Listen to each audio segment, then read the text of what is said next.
Bien, hermanos, esta noche vamos a continuar con nuestro estudio de los atributos de Dios. Es el 12º miércoles que nos estamos reuniendo para estudiar ya estos atributos. Y hoy día vamos a hablar acerca de la ira de Dios. Vamos a tomar nuestro texto del libro de Romanos, capítulo 1. Y vamos a leer desde el versículo 18 hasta el final, hasta el versículo 32.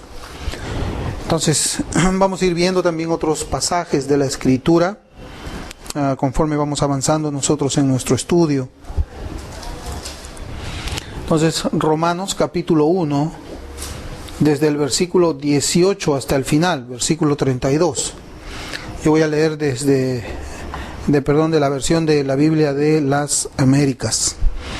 Dice la Escritura: porque la ira de Dios se revela desde el cielo contra toda impiedad e injusticia de los hombres, que con injusticia restringen la verdad. Porque lo que se conoce acerca de Dios es evidente dentro de ellos, pues Dios se lo hizo evidente. Porque desde la creación del mundo sus atributos invisibles, su eterno poder y divinidad, se han visto con toda claridad, siendo entendidos por medio de lo creado, de manera que no tienen excusa. Pues aunque conocían a Dios, no le honraron como a Dios ni le dieron gracias, sino que se hicieron vanos en sus razonamientos y su necio corazón fue entenebrecido. Profesando ser sabios, se volvieron necios y cambiaron la gloria del Dios incorruptible por una imagen de forma de hombre corruptible, de aves, de cuadrúpedos y de reptiles. Por consiguiente, Dios los entregó a la impureza, en la lujuria de sus corazones, de modo que deshonraron entre sí sus propios cuerpos, porque cambiaron la verdad de Dios por la mentira y adoraron y sirvieron a la criatura en lugar del Creador, quien es bendito por los siglos. Amén. Por esta razón Dios los entregó a pasiones degradantes, porque sus mujeres cambiaron la función natural por la que es contra la naturaleza. Y de la misma manera también los hombres, abandonando el uso natural de la mujer, se encendieron en su lujuria unos con otros, cometiendo hechos vergonzosos, hombres con hombres, y recibiendo en sí mismos el castigo correspondiente a su extravío.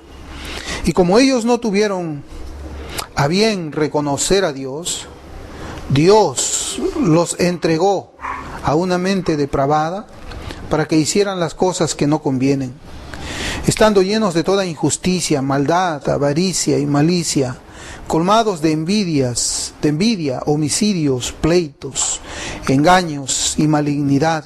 Son chismosos, detractores, aborrecedores de Dios, insolentes, soberbios, jactanciosos, inventores de lo malo, desobedientes a los padres, sin entendimiento, indignos de confianza, sin amor, despiadados, los cuales, aunque conocen el decreto de Dios, que los que practican tales cosas son dignos de muerte, no solo las hacen, sino que también dan su aprobación a los que las practican.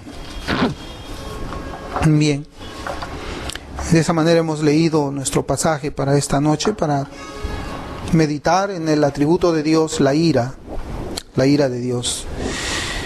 La semana pasada estuvimos nosotros meditando sobre el amor de Dios. Vimos que las Escrituras enseñan que Dios ama de una manera diferente o de formas diferentes. Vimos nosotros que habían 5 formas de amor, dentro de las cuales observamos un amor particular y selectivo de Dios para sus escogidos. Y esta noche nosotros vamos a ir a un atributo que expresa una idea totalmente contraria, totalmente opuesta al atributo de amor que nosotros hemos estado viendo el miércoles anterior. Y vamos a tratar acerca del atributo, la ira de Dios. La ira de Dios. Algunas versiones bíblicas tienen esta porción de las Escrituras que nosotros hemos leído bajo el título de la ira de Dios contra la humanidad, como la Nueva Versión Internacional lo tiene. Y otras, como Reina Valera 60, dicen la culpabilidad del hombre. Así es como se ha dividido a partir del versículo 18 de este capítulo 1 de Romanos.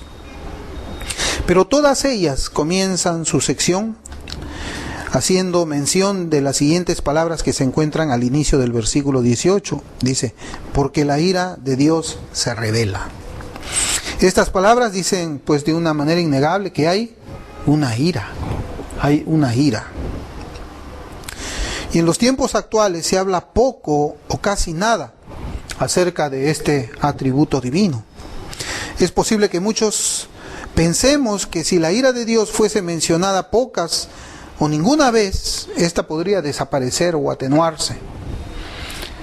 Como que si la ira de Dios dependiera de cuántas veces nosotros la pudiésemos predicar, o si es que no la predicamos en ninguna manera. Si cerramos nuestros ojos fuertemente para no ver la luz del día, eso no significa que los destellos del sol sean apagados. Entonces el hecho de que no se predique en muchos púlpitos acerca de la ira de Dios no significa de que ésta no exista.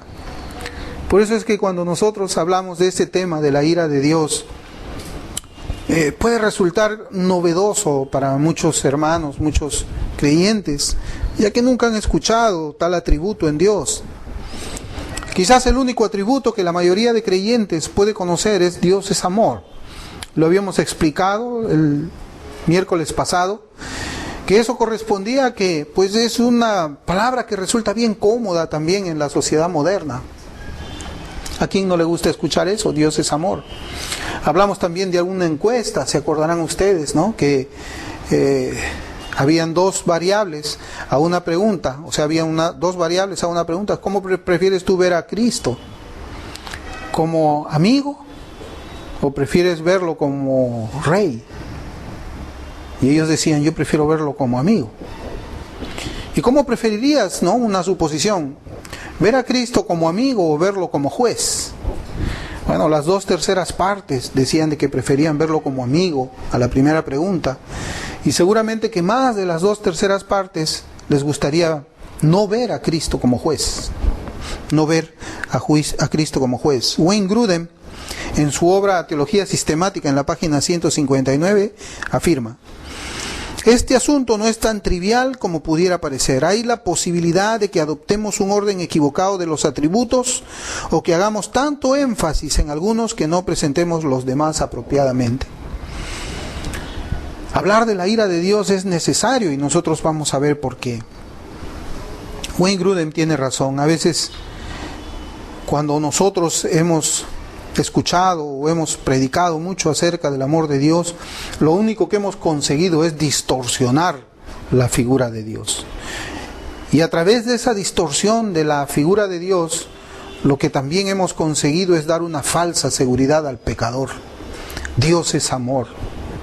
Dios es amor. Dios es amor.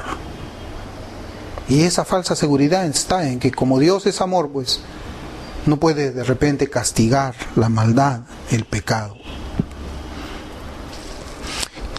Una pregunta quizás nos puede ayudar a nosotros para poder ir trabajando en nuestra mente lo que estamos tratando de explicar. ¿Podemos pensar que haya imperfección en este atributo divino, su ira? ¿Habrá imperfección en la ira de Dios? ¿Es posible que Dios desestime el pecado y renunciar a manifestar su ira? ¿Es posible eso?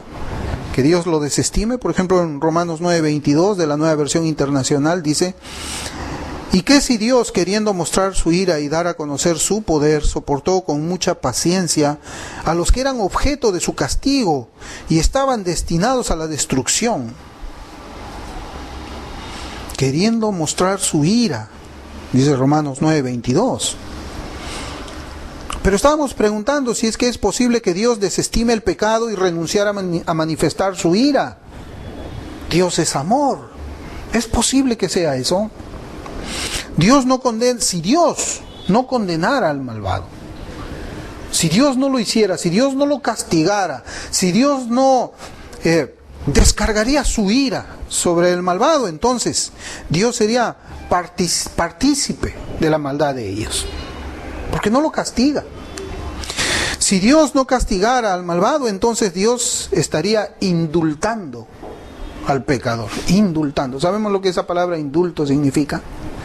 Indulto significa no castigar al que merece el castigo. No castigar al que merece el castigo. Esa es una práctica que a veces nosotros podemos encontrar en el ejercicio de las funciones legislativas aquí en la tierra. Por ejemplo, personas que están condenadas a muerte pueden recibir el indulto presidencial. Son culpables, pero un indulto del presidente lo que puede hacer es conseguir ¿qué? La libertad del individuo, eximirlo de la pena, que el castigo no se aplique más.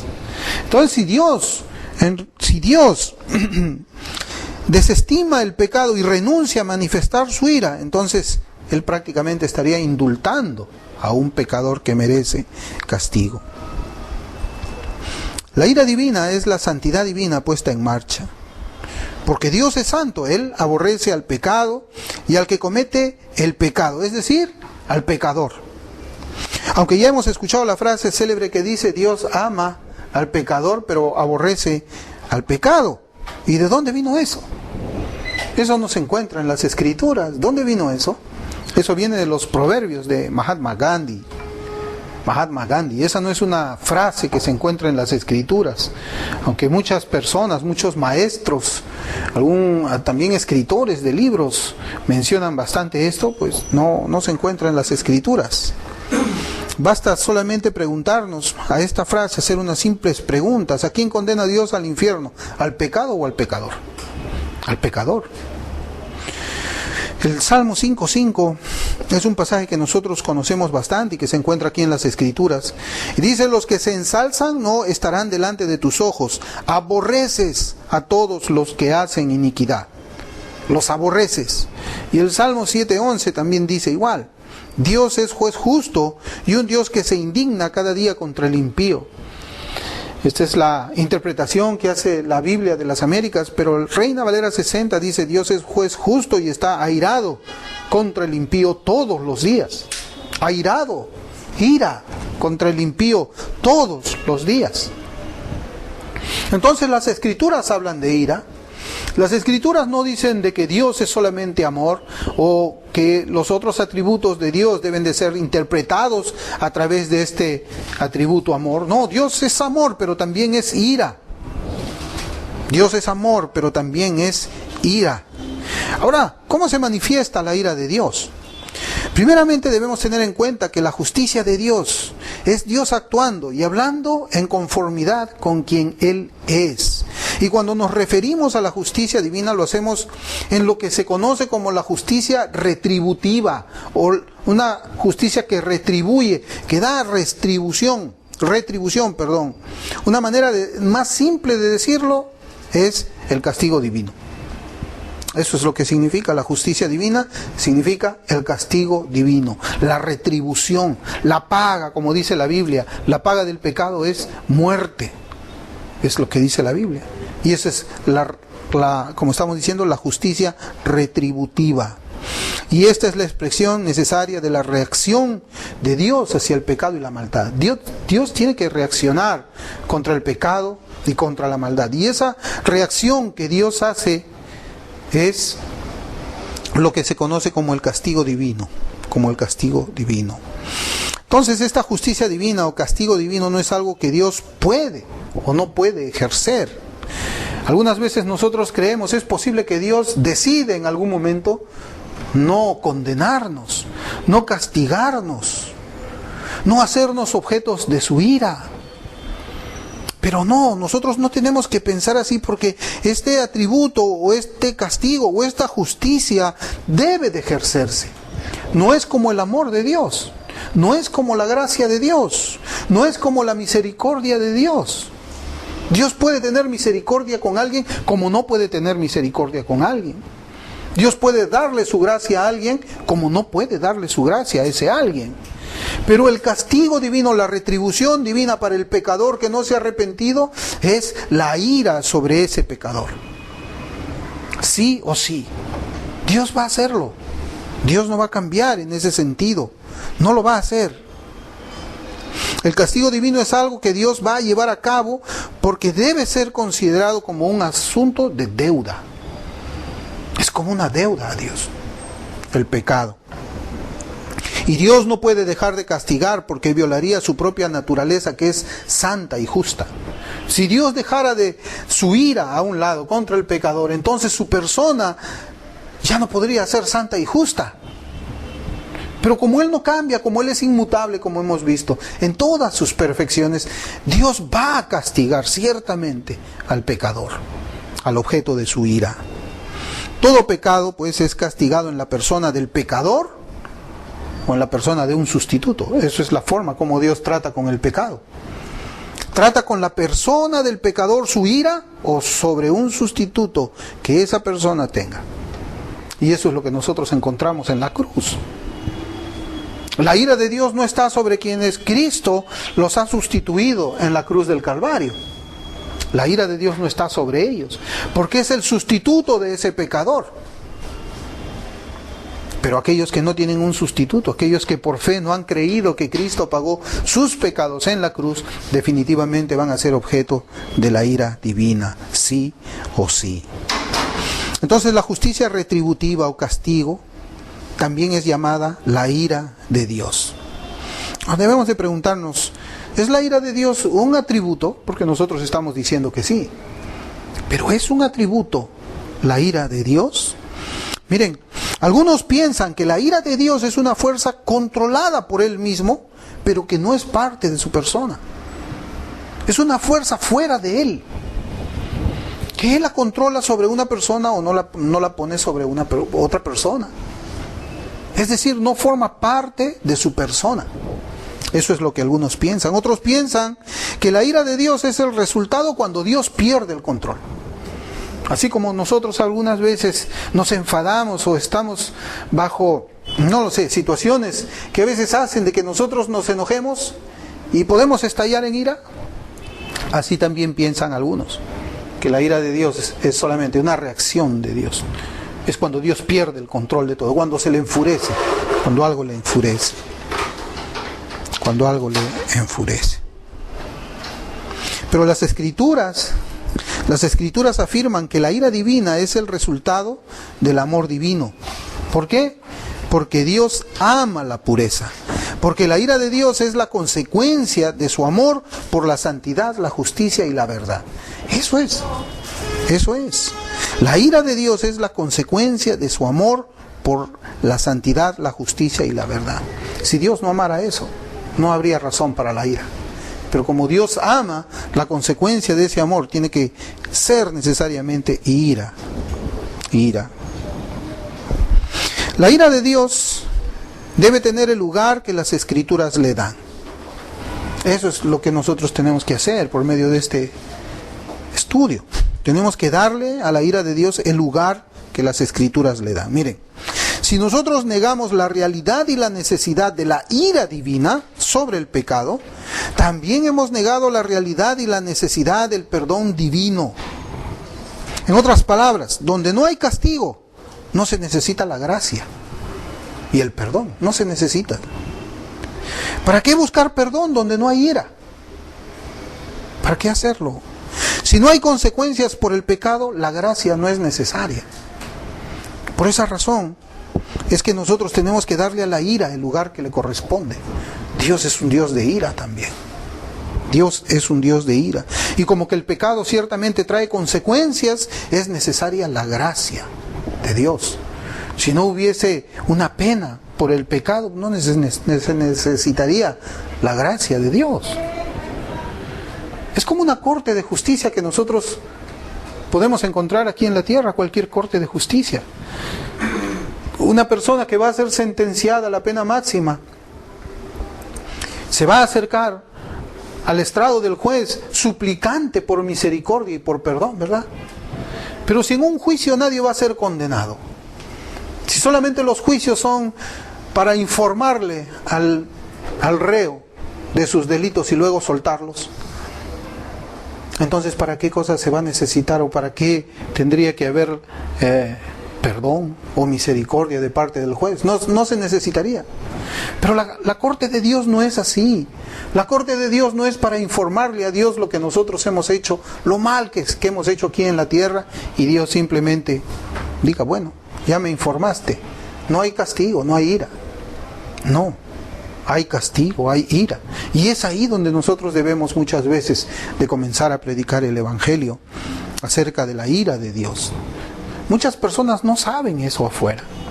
Muchas personas piensan, efectivamente, como hemos hablado al principio, de que el amor de Dios es el único atributo que Dios tiene. Y que finalmente cuando ellos estén delante de su presencia, Dios no va a castigar. Y eso, como nosotros habíamos dicho, trae una falsa seguridad a las personas. Como decía Jeremías, paz, decían los falsos profetas que habían paz, paz, cuando no había paz. En nuestro pasaje de Romanos 1:18 en adelante, nosotros vemos que la ira de Dios se manifiesta por medio de un abandono a las personas. Y esa es la ira en el tiempo presente. Hemos visto nosotros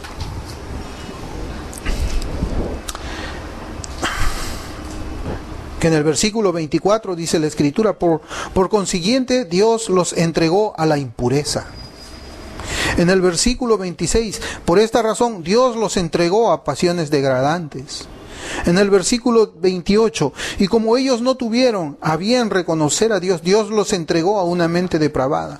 Hermanos, esos son juicios. Porque el versículo 18 comienza diciendo, porque la ira de Dios se revela desde el cielo. Esos son juicios, es parte de la ira de Dios. Algunos han llegado a pensar que porque Dios no ha destruido a la humanidad como en los tiempos de Abraham, como en Sodoma y Gomorra, o como en los tiempos de Noé, cuando hubo el diluvio, que Dios estaría probando la moral de nuestros días, quizás. No somos tan malos, por eso es que Dios no nos destruye. Somos menos malos que los sodomitas y los de Gomorra, o los hombres que vivieron en el tiempo de Moisés. Otras personas piensan que porque no somos destruidos de esa misma manera, de que Dios ya no es el mismo en estos días, de que el Dios del Antiguo Testamento es diferente al Dios del Nuevo Testamento, que el Dios del Antiguo Testamento realmente era juicio, era destrucción, era aniquilamiento, y de que ahora es amor. Otras personas piensan que porque esa destrucción no llega aquí a nuestros días, piensan de que el diablo ha derrotado a Dios y que Dios pues ha perdido su poder y que por esa razón Él ya no puede hacer nada en estos tiempos y que verdaderamente es Dios quien está controlando todas las situaciones aquí en la tierra. Pero esta ira que nosotros estamos encontrando en este capítulo 1 de Romanos es una ira tan temible como aquella ira que destruye a los seres humanos con fuego y azufre del cielo. Debe ser temida esta ira, o la forma como nosotros encontramos la ira de Dios en esta escritura. ¿Por qué? Porque cada individuo ha sido entregado a su propia maldad. Es decir, Dios ha endurecido el corazón de esa persona. Dios ha retirado su gracia restrictiva y ha dejado que esa persona sea tan pecadora como pueda ser. ¿Y el fin de ellos cuál es? Va a ser la condenación eterna, es decir, la ira venidera. Esa es la forma como nosotros encontramos que se manifiesta en nuestro tiempo presente la ira de Dios. Y debemos de tener miedo, temor a esa clase de ira. ¿Por qué? Porque el fin de ellos, de una persona endurecida, va a ser la condenación eterna. Es decir, hay una ira ahora que es quitar la gracia restrictiva y endurecer los corazones, pero va a venir una ira en el futuro. Y esa ira futura va a ser no el aniquilamiento del alma, como algunas personas creen, sino el castigo eterno del cuerpo que van a recibir en la resurrección y del espíritu también. Entonces hay una ira venidera, hay una ira presente, también hay una ira venidera. Y hay pasajes que hablan de esto en Mateo capítulo 3, versículo 7. Nosotros encontramos también ahí vamos a ver unos cuantos pasajes solamente. Mateo 3, 7. Dice la Escritura: pero cuando vio que muchos de los fariseos y saduceos venían para el bautismo, les dijo: camada de víboras, ¿quién os enseñó a huir de la ira que vendrá? La ira venidera, también dicen otras versiones. En Romanos, donde estamos, capítulo 5, versículo 9, dice la palabra de Dios: entonces mucho más, habiendo sido ahora justificados por su sangre, seremos salvos de la ira de Dios por medio de él. Habla también de una ira venidera, Romanos 5, 9. ¿Sí lo encontramos ahí? Entonces mucho más, habiendo sido ahora justificados por su sangre, seremos salvos de la ira de Dios por medio de él. La Biblia habla de un Dios de ira. En Primera de Tesalonicenses también, Primera de Tesalonicenses, capítulo 1, versículo 10, dice la Escritura: y esperar de los cielos a su Hijo, el cual resucitó de entre los muertos, es decir, a Jesús, quien nos libra de la ira venidera. Ira venidera, viene una ira. Y en Hebreos, capítulo 10, para terminar de citar este pasaje de una ira que viene, o este tema, versículos 26 y 27, este pasaje está hablando de los no creyentes y no solamente de los profesantes. Dice: porque si continuamos pecando deliberadamente después de haber recibido el conocimiento de la verdad, ya no queda sacrificio alguno por los pecados, sino cierta horrenda expectación de juicio y la furia de un fuego que ha de consumir a los adversarios. Yo creo que estos pasajes, este último de Hebreos que hemos visto, no debe traerle mucha esperanza a una persona que solamente ha confesado el nombre de Cristo, o una persona que vive solamente apoyada en el amor de Dios para el día en que tenga que presentarse delante de Él. El versículo 27 es un versículo que debe hacernos temblar. Sino cierta horrenda expectación de juicio y la furia de un fuego que ha de consumir a los adversarios. Furia, juicio. Hermanos, solamente Cristo es nuestro refugio ante la ira que vendrá en el día final. Es lo que estos pasajes dicen, que hay una ira. Entregarles a estas personas una falsa seguridad, predicándoles en la calle, como muchas veces escuchamos: Cristo es amor y tiene un maravilloso plan para tu vida. Hermanos, eso es darle una seguridad falsa al pecador. Estos pasajes, muchos otros, podríamos estar hablando toda la noche, citando y citando escritura y tras escritura, demostrando que Dios es un Dios de ira y que hay una ira preparada para todos aquellos que han rechazado al Mesías. Una ira. Hay otros pasajes también que yo quisiera mencionar en nuestra meditación y son los siguientes. Yo quisiera que me acompañen a Deuteronomio. Ya hemos visto que Dios es inmutable. Hemos visto que Él no cambia. La Escritura habla de Cristo, que Él es el mismo ayer, hoy y siempre. Deuteronomio capítulo 7. Hemos visto eso, que Cristo no cambia. Deuteronomio 7 del 9 al 11. Si ya lo tiene. Deuteronomio 7, versículos del 9 al 11. Dice la Escritura: reconoce pues que el Señor tu Dios es Dios, el Dios fiel, que guarda su pacto y su misericordia hasta 1000 generaciones con aquellos que le aman y guardan sus mandamientos. Pero al que le odia, le da el pago en su misma cara, destruyéndolo, y no se tarda en castigar al que le odia, en su misma cara le dará el pago. Guarda, por tanto, el mandamiento y los estatutos y los decretos que yo te mando hoy para cumplirlos. Interesante ese versículo 10. Pero al que le odia, le da el pago en su misma cara, destruyéndolo, y no se tarda en castigar al que le odia, en su misma cara le dará el pago. Ese es Dios. Ese es Cristo. Cristo va a volver ya no como Salvador, sino va a volver como juez. Va a volver como juez. Ahí también en Deuteronomio capítulo 32, pasaje que hemos visto también en estas últimas semanas. Es un pasaje que citó Jonathan Edwards en su famoso sermón, pecadores en las manos de un Dios airado, 32-35, dice la Escritura: mía es la venganza y la retribución, a su tiempo el pie de ellos resbalará, porque el día de su calamidad está cerca y ya se apresura lo que les está preparado. Lo que les está preparado ya se apresura. La ira de Dios. Ahí también en Deuteronomio mismo, capítulo 32, versículos 40 y 41. Dice la Escritura: ciertamente alzo a los cielos mi mano y digo, como que vivo yo para siempre, cuando afile mi espada flameante y mi mano empuñe la justicia, me vengaré de mis adversarios y daré el pago a los que me aborrecen. Estas palabras son para temer, hermanos, son para temer. Salmo 21, versículos 8 y 9. Salmo 21, versículos 8 y 9. Dice la Escritura: hallará tu mano a todos tus enemigos, tu diestra hallará a aquellos que te odian, los harás como horno de fuego en el tiempo de tu enojo.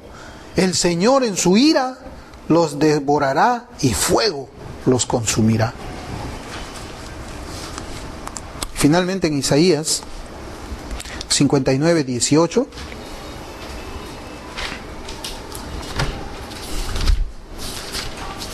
Isaías 59, 18, dice la Escritura: conforme a los hechos, así él pagará.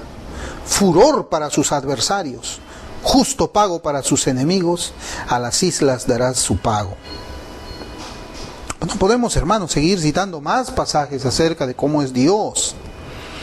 Muchos ante estos pasajes se sienten incómodos, especialmente pues los que gritan por las calles: Cristo te ama y tiene un maravilloso plan para tu vida. Hermanos, ¿dónde encontramos aquí el maravilloso plan que tiene Dios para los pecadores? ¿Qué de maravilloso está que Cristo esté con su espada flameante, castigando y haciendo juicio contra ellos? ¿Qué maravilloso qué maravilla podemos encontrar nosotros ahí?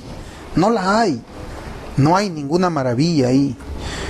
¿Es un maravilloso plan? No lo es. ¿Ama al pecador? ¿Ama a Dios al pecador? No lo ama. La Biblia no dice eso. ¿O por qué predican así? Dios te ama y tiene un maravilloso plan. ¿Es por tradición? ¿Está la tradición por encima de lo que las Escrituras enseñan? Algunas personas dicen: no, yo no soy enemigo de Dios. No, yo no soy, yo amo a Dios, yo quiero a Dios, yo lo respeto. ¿Cuántas veces también hemos escuchado eso cuando nosotros compartimos el Evangelio con personas que no le conocen? Eso es lo que ellos hablan de ellos mismos. No, yo amo a Dios, yo lo respeto. Pero Romanos 5, versículo 10, Romanos capítulo 5, versículo 10, dice: porque si cuando éramos enemigos, fuimos reconciliados con Dios por la muerte de su Hijo, mucho más habiendo sido reconciliados seremos salvos por su vida. Aquí la Biblia dice de que una persona que está sin Cristo es enemigo. Romanos 5:10. Porque cuando fuimos enemigos, y nosotros fuimos enemigos. Y en Efesios 2:3 dice: y éramos por naturaleza hijos de ira, igual que los demás, igual que los que están sin Cristo. ¿Seguimos siendo nosotros hijos de ira? No. Porque por fe hemos aceptado de que Cristo ha sido nuestro sustituto en la cruz.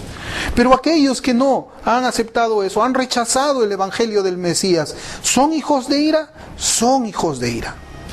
¿Son amigos de Dios? No son amigos de Dios. Ellos no han sido reconciliados por medio de la cruz. Ellos son enemigos. Y por esos pasajes que hemos estado leyendo nosotros del Antiguo Testamento, debemos suponer y estar seguros de que a ellos les va a alcanzar la venganza de Dios, la ira de Dios. Por eso es que nosotros no podemos predicar de otra manera. No podemos dar una falsa seguridad a un pecador diciéndole que Dios le ama, que Cristo le ama y que tiene un maravilloso plan para su vida. No podemos hacer eso nosotros. Porque de esa forma hablaban los falsos profetas en el Antiguo Testamento. Los verdaderos profetas fueron aquellos que terminaron muriendo en Jerusalén en manos de las autoridades, de los reyes de aquella época y del pueblo de aquella época. ¿Por qué? Porque no les gustaba el mensaje de juicio que ellos traían hacia esa nación desobediente. Y es igual en nuestro tiempo. Aquellos profetas que llevan la palabra verdadera por las calles o de persona a persona son aborrecidos. Si no nos matan ahora es porque la ley lo prohíbe, aunque hay algunos lugares donde está permitido, quizás, no sé, matar a los cristianos, a quienes predican el evangelio, a quienes están predicando de que una persona sin Cristo es enemigo de Dios, que la ira de Dios está sobre ellos, palabras que no les gusta a nadie. ¿Podemos encontrar eso en alguna religión? ¿Podemos encontrar que los budistas enseñan esto? Podemos encontrar que los indios enseñan esto.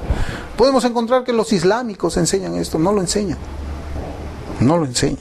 Solamente la Biblia lo habla de esa manera.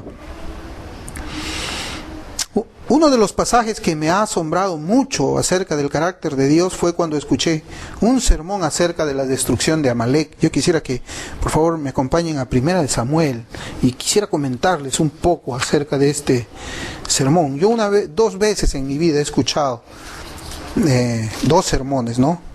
En 1 Samuel 15, dos sermones acerca de este pasaje que vamos a ver.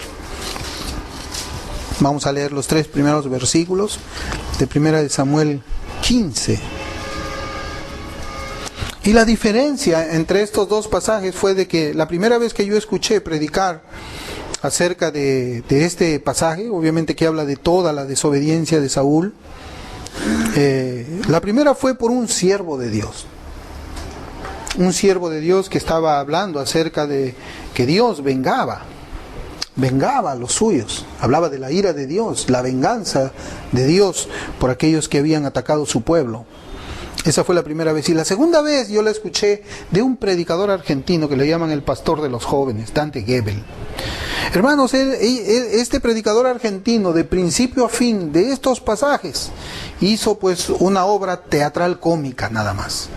Risas y risas y risas.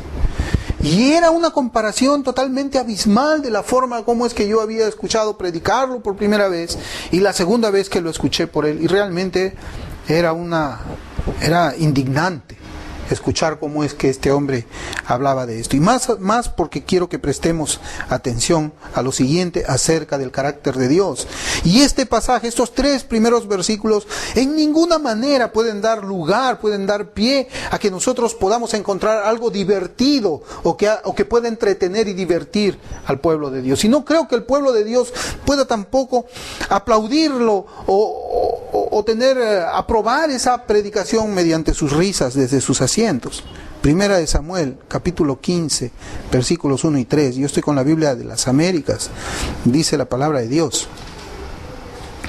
Samuel dijo a Saúl: el Señor me envió a que te ungiera por rey sobre tu pueblo, sobre Israel. Ahora pues, está atento a las palabras del Señor. Así dice el Señor de los ejércitos: yo castigaré a Amalek por lo que hizo a Israel cuando se puso contra él en el camino mientras subía de Egipto. Ve ahora y ataca a Amalek y destruye por completo todo lo que tiene. Y no te apiades de él, antes bien da muerte tanto a hombres como a mujeres, a niños como a niños de pecho, a bueyes como a ovejas, a camellos como a asnos. Hermanos, vea el versículo 3 otra vez. Ese era el versículo que a mí siempre, cuando yo he pasado por esta escritura, siempre me ha hecho recordar a mí cómo es que es Dios. Ve ahora y ataca a Amalek y destruye por completo todo lo que tiene. Mire lo que dice: no te apiades. No te apiades, Saúl. No quiero que tengas piedad de esa gente. Quita de tu mente cualquier idea de piedad. Destrúyelos nada más. Destrúyelos. No te apiades de él. Antes bien, dice, en lugar de apiadarte, dice: da muerte tanto a hombres como a mujeres. Mire lo que dice. Mire a quién también tenía que matar. A niños como a niños de pecho. Hermano, a veces nosotros encontramos de que un hombre mata a un niño, ¿verdad? Cuando vemos en las noticias, mató a un niño. Y nos sentimos ofendidos. Decimos, ¿cómo es posible que alguien pueda matar a un niño? ¿Cómo es posible eso? A un niño inocente, un niño de 6 meses, 3 meses, una madre que lo abandona a un niño en la calle, en invierno. Decimos, esa es una mujer desnaturalizada, ¿cómo puede querer la muerte de un niño? ¿Verdad? Así vemos unas personas que dicen que no les alcanza el dinero, o ve que su esposa está saliendo con otro van y matan a los niños, aún a los pequeñitos. No sentimos tanta indignación cuando matan quizás a un hombre de 18 años, un joven de 17, pero vemos de que a veces matan niños. ¿Y qué pensamos nosotros? ¿Cómo nos sentimos? ¿Cómo preguntamos? Pero aquí vemos que la orden que Dios da es: mata a los niños, no te apiades. Hermanos, ¿cómo podemos predicar nosotros? Dios es amor y tiene un maravilloso plan en tu vida. Dios es un Dios de ira. Y aquí nosotros encontramos que Dios en ninguna manera va a dejar de hacer juicio. No se va a apiadar Él mismo, ni siquiera de niños de pecho. Y eso es algo que nosotros debemos de tener en nuestra mente. Si Dios a un niño que quizás todavía ni siquiera una palabra pudo haber dicho, no tiene piedad, ¿qué piedad puede tener con alguien que lo ha insultado, ha blasfemado su nombre, ha rechazado a su Mesías? ¿Cuál es el plan maravilloso que tiene Dios para los pecadores? Dios ordenando que no se apiaden de los niños de pecho, sino que los destruyan. Y esta palabra salida de la boca de Dios, como nosotros podemos ver aquí en este pasaje, debe hacernos pensar y meditar acerca de su persona. Debe hacernos pensar y meditar acerca de la persona de Dios. Es un Dios de ira, hermanos. Es un Dios de ira. Es un Dios que se enfurece. Y a veces nosotros también encontramos pasajes en la Escritura que dice, juré por mi santo nombre. A veces encontramos también otros pasajes que dice, juré por mi santidad. Pero también hay otros pasajes donde dice, juré en mi furor, juré en mi ira. Dios es un Dios de ira. Y eso, hermanos, es algo que nosotros no podemos negar porque la Escritura lo enseña plenamente. Puede ser un estorbo quizás para algunas personas que han pensado en un efecto multiplicador de sus templos. Hay personas que dicen, no hablemos del Dios de ira porque se nos queda vacío el templo. ¿Y qué importa? ¿Qué importa? Si nosotros vamos a hablar de Dios, tenemos que hablar de Dios tal como es Él. Y si nosotros vamos a quitar la ira de Dios de su persona, Dios ya no es Dios, ya no sería el Dios de la Biblia. Por eso es importante esto. Yo, hermanos, yo quisiera terminar leyendo unas líneas que escribió el pastor Charles Spurgeon acerca de la ira de Dios. Y voy a leerles. Spurgeon escribió así. Él dice, la predicación de la ira de Dios ha llegado a ser mirada con tanto desprecio en nuestros días, que incluso la gente buena se avergüenza a medias de ella. Un sentimentalismo sensiblero acerca del amor y de la bondad ha silenciado en gran medida las claras reconvenciones y las advertencias del Evangelio. Pero, si esperamos que las almas se salven, debemos declarar resueltamente, con toda fidelidad afectuosa, los terrores del Señor. Bien, dijo un joven escocés cuando escuchó a un ministro que le dijo a su congregación que no había un infierno, o que al menos solo había un castigo temporal. Bien, dijo él, no necesito venir a escuchar más a este hombre, pues si es como él dice, todo está bien, y la religión no tiene importancia alguna. Y si no es como él dice, entonces no debo escucharlo de nuevo, pues me está engañando. El apóstol dice, conociendo pues el temor del Señor, persuadimos a los hombres. No permitan que la mojigatería moderna nos impida hablar claro. ¿Acaso debemos ser más suaves que los apóstoles? ¿Acaso seremos más sabios que los inspirados predicadores de la palabra? Mientras no sintamos que nuestras mentes son ensombrecidas por el atroz pensamiento de la condenación de los pecadores, no tendremos la condición adecuada para predicar a los inconversos. No persuadiremos nunca a los hombres si tenemos miedo de hablar del juicio y de la condenación de los impíos. Nadie es tan infinitamente lleno de gracia como lo es nuestro Señor Jesucristo. Y sin embargo, ningún predicador expresó jamás palabras de trueno más fieles como Él lo hizo. Fue Él quien habló del lugar donde el gusano de ellos no muere y el fuego nunca se apaga. Fue Él quien dijo: e irán estos al castigo eterno y los justos a la vida eterna. Fue Él quien dijo la parábola relativa al hombre en el infierno que ansiaba una gota de agua para refrescar su lengua.